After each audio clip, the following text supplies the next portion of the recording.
L'ingénieur, c'est quelqu'un qui, justement, a à la fois des compétences très très poussées dans un domaine technique donné, mais qui doit, ou en tout cas qui devrait être capable de faire le lien avec d'autres spécialités, de faire le lien avec la société civile, de faire le lien avec l'entreprise.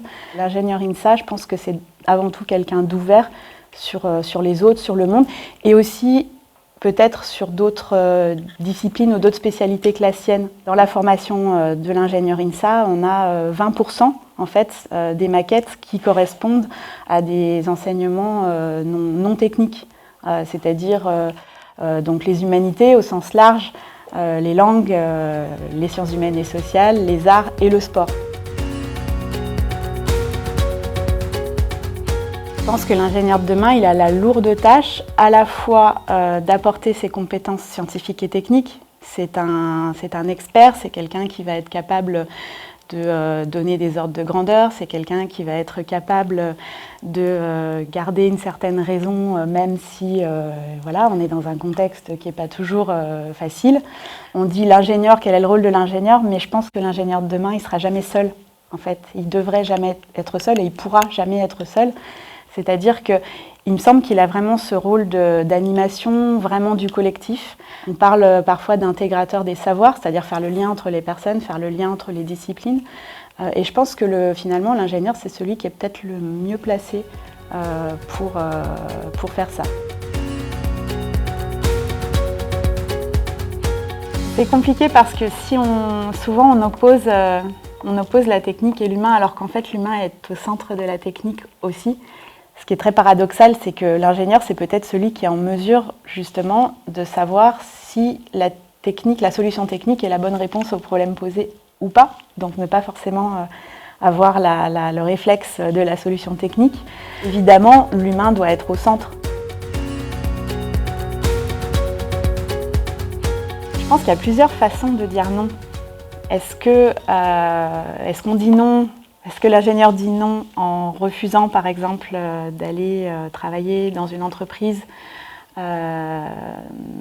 dont les valeurs ne correspondent pas aux siennes, par exemple? Ça peut être une façon de dire non.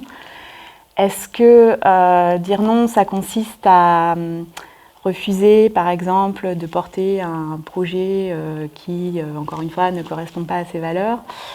Il y a plusieurs façons de dire non, mais j'ai l'impression que dire non, en fait, ça ne suffit pas ou ça ne suffit plus.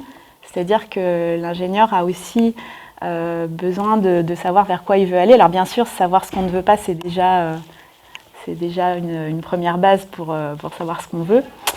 Mais ce que je ressens très fort, c'est que les élèves ingénieurs ont vraiment demandent de plus en plus à être formés à influencer, mais au sens plein du terme, c'est-à-dire à être vecteur de changement, à pouvoir non seulement comprendre les changements évidemment qui les entourent, mais aussi à pouvoir agir profondément.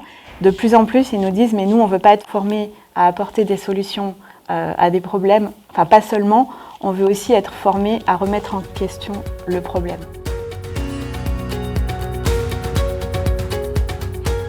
À l'INSA Lyon, nous avons une compétence importante qui est agir de manière responsable dans un monde complexe.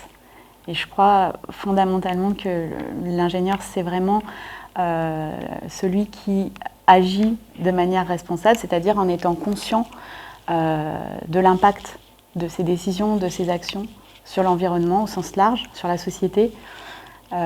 Quelqu'un qui est capable de penser le sens de son action et qui intègre l'éthique, la conscience d'autrui, la conscience du monde comme guide pour son action, pour ses décisions, et qui est capable aussi de les transmettre. Être responsable, c'est aussi ça, c'est être conscient du rôle qu'on joue dans un collectif. Cette chaire va pouvoir favoriser les rencontres, je pense, concrètes. C'est vraiment une dimension très très importante, c'est-à-dire vraiment échanger des expériences, échanger des récits de vie professionnelle ou même de vie personnelle en tant qu'ingénieur, pourquoi pas.